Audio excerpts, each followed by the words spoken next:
कोई ईमान में आ जाता है एक मर्तबा, तो वो हम से ज्यादा सच्चा और पक्का मुसलमान बनता है।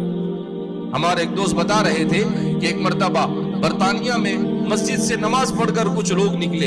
एक गोरा भी निकला जो नया नया इस्लाम में दाखिल हुआ था। उसने जब उसके साथ दूसरा एक नौजवान जो जमात में लगा हुआ था, उसने अपने दोस्त से कहा जो अपनी दुकान पर बैठा हुआ नमाज के लिए नहीं आया, कहा देखो ये कुछ दिन पहले मुसलमान हुआ और मेरे साथ नमाज के लिए, और हर नमाज में सफ़े अव्वल में इमाम के पीछे नमाज पढ़ता है तकबीर उला के साथ, और तुम हो मुसलमान घराने में पैदा हुए और तुम्हें नमाज पढ़ने की तौफीक नहीं होती, 10 कदम पर मस्जिद है, तुम नमाज नहीं पढ़ सकते हो।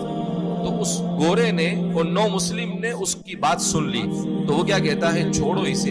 This is by chance Muslim and I am by choice Muslim. कहा ये इत्तेफाकन मुसलमान घर में पैदा हो गया है, मगर मैंने इस्लाम को इख्तियार किया, इस्लाम को पढ़ा, इस्लाम के बरकत को महसूस किया, उसके बाद इस्लाम कबूल किया है। जो कदर मेरे पास इस्लाम की होगी वो कदर इन लोगों के पास इस्लाम की नहीं है।